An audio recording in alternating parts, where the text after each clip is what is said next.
Hi, my name is Carla. I'm 17 years old, and after my parents passed, I lived with my older sister Stacy and her husband.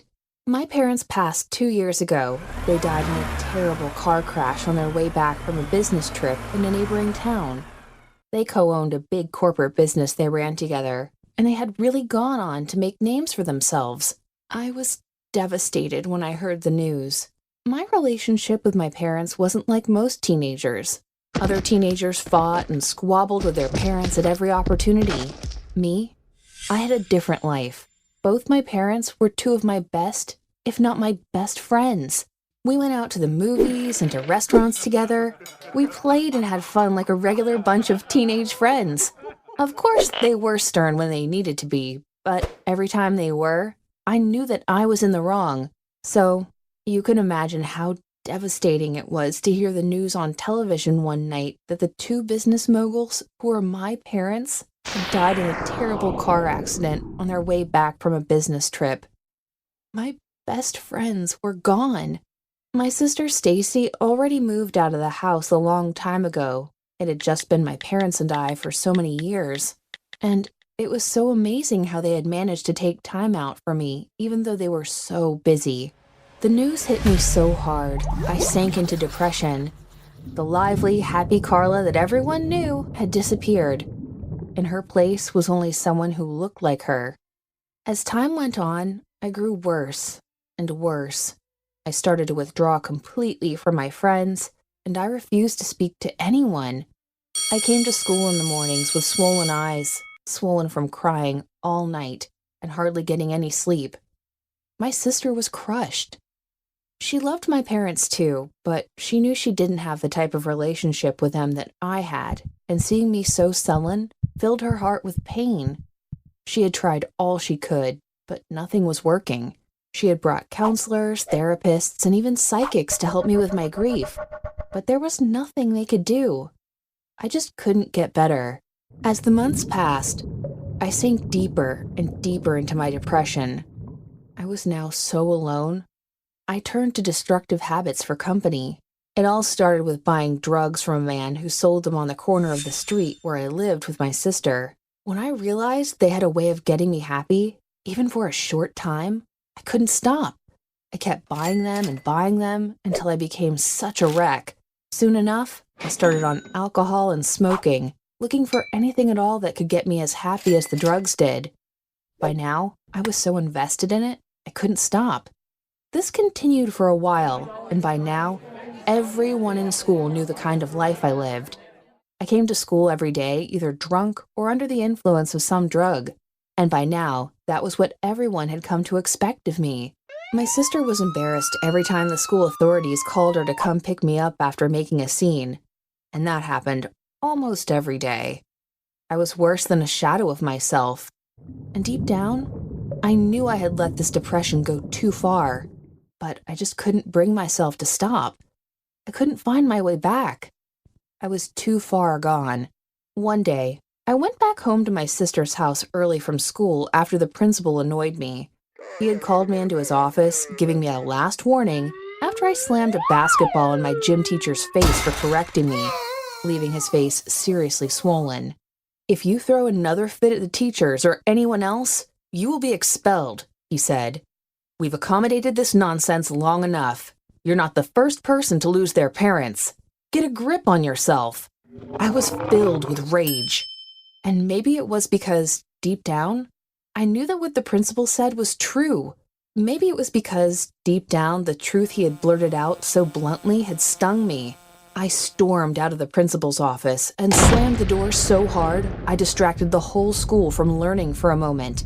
"You can send me out of your stupid school for all I care," I said, well out of hearing distance. I didn't really want to be expelled. It would break Stacy's heart. And I knew it wouldn't have been what my parents wanted. I marched home and pulled a cigarette stick from my backpack as I left the school premises. Those idiots! Who needs them anyway? I marched on until I reached my sister's house, but I totally wasn't ready for what I saw next. My sister's husband was home. He obviously wasn't expecting me back home that early, but it was just noon. I froze in my steps as I saw him.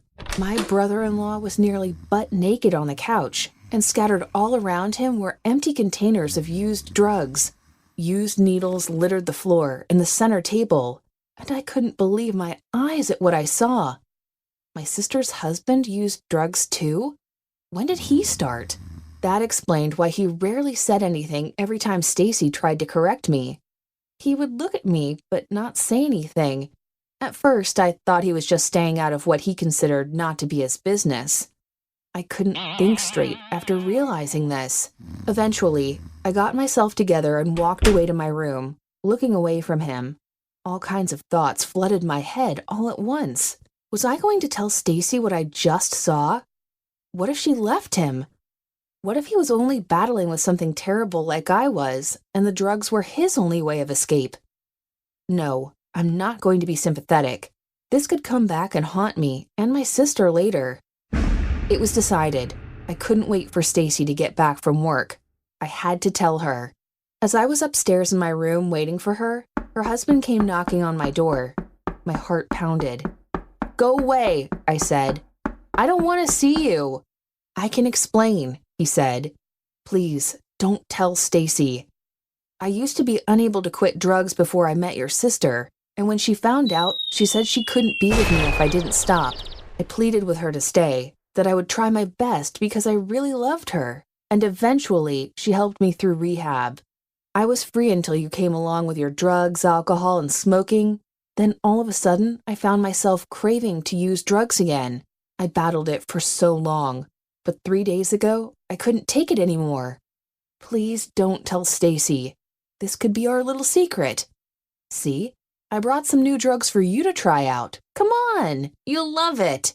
Now I was offended. There I was, trying to get free, and Stacy's husband was trying to take me deeper in. Any thoughts of covering up for him immediately disappeared. When Stacy got back, I told her what I had seen. I told her I had seen her husband nearly butt naked, surrounded by empty containers of drugs and used needles. I told her that her husband had been using drugs. Stacy shot one look at her husband, begging him to deny it, and when he didn't, she exploded in a rage. Stacy was so mad and upset. I had never seen her like that before. She was screaming, crying, and yelling so hard. I knew by then neighbors already heard and knew what was going on. I walked up to her and tried to hug her to calm her down. "I'm sorry," her husband said, begging and crying on his knees. My sister wasn't having it. "Leave my house," she said. By now, tears were already forming in my own eyes. I knew the right thing to do was to tell my sister, but I didn't want her to lose her marriage. What if I had caught him cheating or doing something much worse? What would she do then? Right there, I knew that I could never tell my sister that he had offered me some of his drugs to bribe me. She would never forgive him. I started to feel very guilty for what I had done. I only imagined that my sister would make him go seek help or something, not send him away completely. It probably hurt her more because she thought he was already done with drugs for good. But still, a pang of guilt flowed over me, especially because he said I had been the trigger that took him back. I didn't know what came over me. Suddenly, I started to beg my sister with tears in my eyes to give him another chance. Somehow, all of this made me realize how much pain I had caused all the other people in my life in the last 2 years. My friends, my sister, and now her husband. I was secretly begging for another chance for myself, to make things right, to try to repair all the damage I had done to everyone around me. Stacy looked at me beg so passionately, and compassion filled her eyes. She told her husband to leave, but that he could come back once he had sought help. I sighed deeply and hugged her, tears flowing down my face. This was a second chance for me too, and we would have to have our secret after all. Stacy must never find out that her husband offered me drugs, or else their marriage would be over. A few months have passed, and now I'm back to being the old Carla again. Stacy's husband too is doing great, and he's almost ready to be back at the house. Pretty soon, we'll be one big happy family.